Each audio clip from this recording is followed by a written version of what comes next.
All right, DeMar DeRozan. You guys want to talk DeRozan? People love this stuff. People love trade chatter. Love it.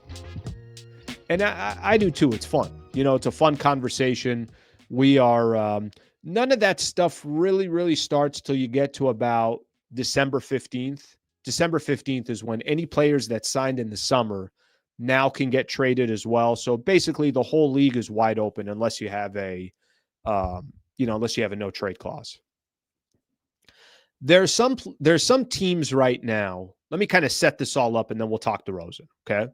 There's some teams right now where you're kind of getting close to that stage where you're asking yourself, all right, are we going to be able to make any noise? Are we, and whatever the goals are, like if I use the Sacramento Kings as an example, I think if you told me before the season started, the Sacramento Kings, if they just made the playoffs or were in the playing tournament, I think they're saying we'll take it.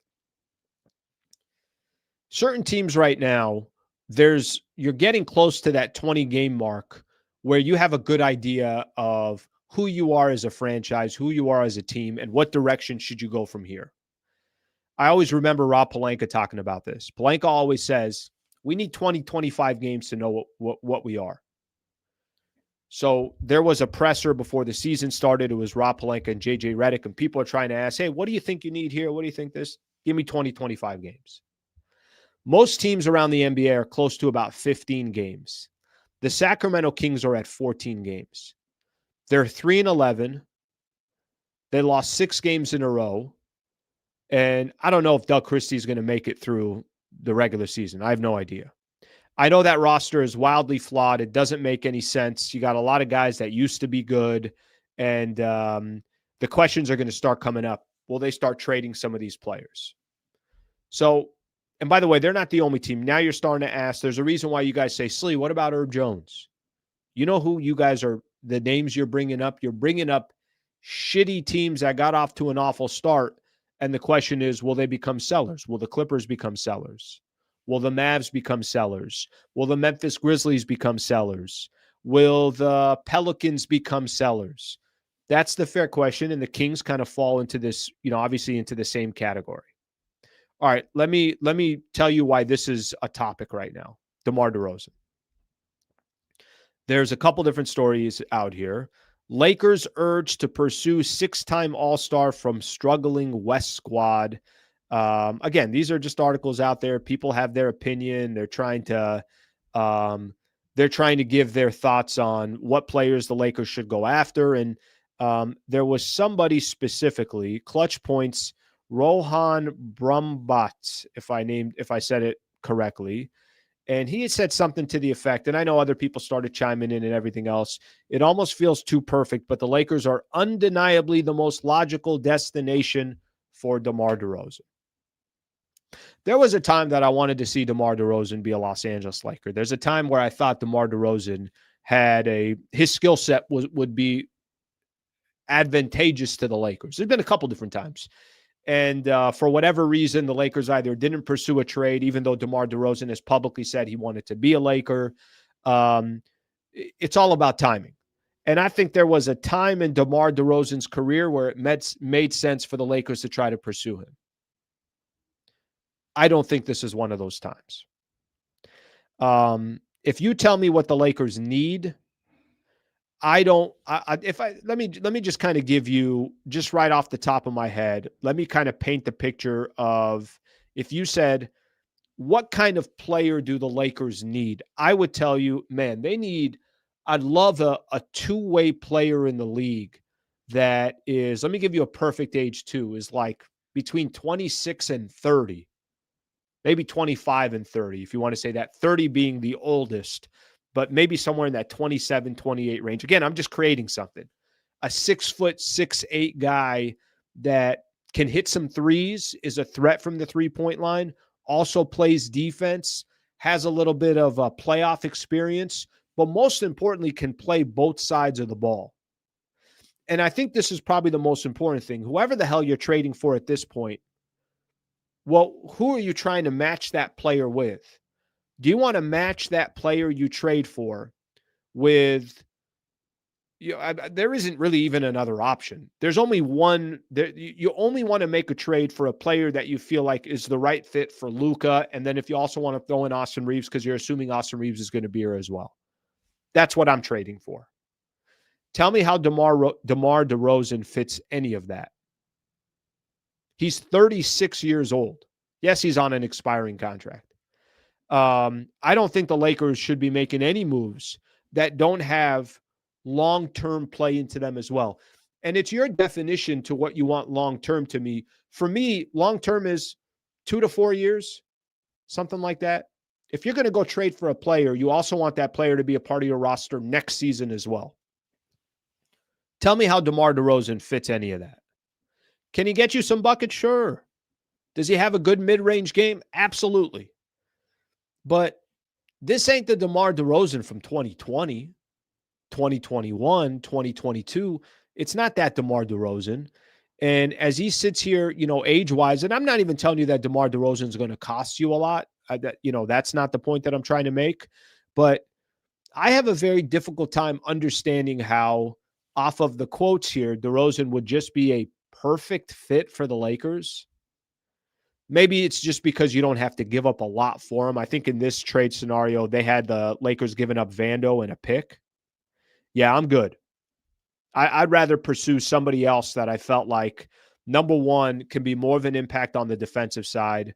Number two, by the way, do you want a mid-range shooter or do you want a three-point shooter? I'd rather have a three-point shooter. And if you go see the Lakers statistically right now, they're one of the worst three-point shooting teams in the NBA, which I don't know if that's good news because they got that much more to improve, or it's bad news because they're just not a good three-point shooting team. And a lot of those misses are coming from two of your best players in Luka and AR. I'm good on the DeMar front. So I got a difficult, if you're painting a picture for me now and you're telling me all these other teams that are going to start selling, you're telling me the Pelicans are going to start selling, the Kings are going to start selling, the Mavs are going to start selling, the Grizzlies, maybe the Clippers. And I know you're not going to do business with all these teams. I understand that. I get how the league works. Maybe some teams just don't want to do any deals with the Lakers. Go look at the Eastern Conference. The Brooklyn Nets, the Indiana Pacers, and the Washington Wizards have 4 wins total between those 3 teams. 2-11, 1-12, 1-12. There's going to be a lot of teams probably looking to sell. Like I said, you get to that 20-game marker, 25-game marker, you kind of have an idea of which direction your franchise is going to go in for this season. Sacramento's in free fall. I don't want DeMar DeRozan. I don't. I mean, that wouldn't be the guy that I'm targeting. So let's take a look at some of the comments, see what, see everybody's opinion on here. But hopefully I kind of laid that out properly of there's certain goals that you're going to have if you're the Lakers at this stage of the franchise. And at this stage of the franchise, every single move you make, you have to ask yourself, how's that guy with Luka? How's that guy look with Luka for the next couple of years? And if you can't say, well, no, this is just a this year rental. Okay, you want to give up assets just for this year? All right, I don't know if that's a good idea. You got Luka, who's 26 years old. Don't you want to get assets that are working with Luka, working with AR for the future as well?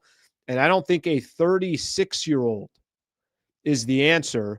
I think I kind of frame this the right way in regards to how I would look at it in regards to DeMar DeRozan. By the way, nobody's saying the Lakers are going to go after DeRozan. I just know that this got a little bit of steam, so I wanted to give my opinion on that. The absolute dream is Keon Ellis and Herb Jones. Do you know what these players have in common? They're feisty. They play defense. I think would love to be on a winning culture, both of those players. So that's an interesting one. And thank you for being a member for 7 months, my brother. We need another impact defensive perimeter player. Okay, by the way, listen, here's a good one. If you told me it's Wiggins, and I've said this before, that I'd probably pause on the Wiggins thing. How's Miami doing, by the way? By the way, I hate doing deals with teams that have good front offices. Miami's 7-6, but I know Miami's had a ton of injuries. Has Hero even played? Hero participated in Sunday's practice. I don't think Hero's played a game yet. Adebayo's not playing tonight. So Miami, without some, key players, are kind of staying in the thick of it. Miami is that's the Miami Heat in a nutshell. Kings want Lakers' second unit. They've proven themselves. Lakers need a 3-and-D wing, 100%. DeMar had the opportunity to come to the Lakers. He did, and I think the Lakers also had an opportunity to get him. And look, guys, it's timing. There's certain things that just make sense from a timing perspective. This one at this stage doesn't. If you told me DeMar DeRozan 3-4 years ago with Anthony Davis on the team, okay, that one would make more sense. The most interesting thing about DeMar is he's only about 800 points behind Steph Curry all time.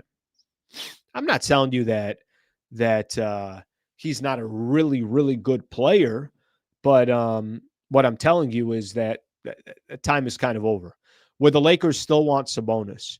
Here's the problem with Domantas Sabonis. I like Domantas Sabonis. I think the best thing that could happen to Domantas Sabonis at this stage of his career is get the hell out of Sacramento and go to a team that knows what they're doing.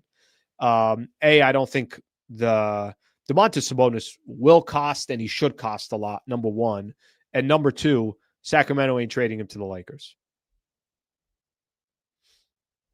I don't think he would kill the team's chemistry. I really don't. I just think, again, now's not the time. If we get DeMar, then Keon needs to come with him. He's probably got a lot of smart people on this chat. They know their ball. Long contract doesn't fit Luka's timeline now. JJ trade is interesting to me. Jaren Jackson Jr., I'm assuming, if that's what you're saying. Okay, we got enough people chiming in regards to that. But listen, this is what's going to be fun.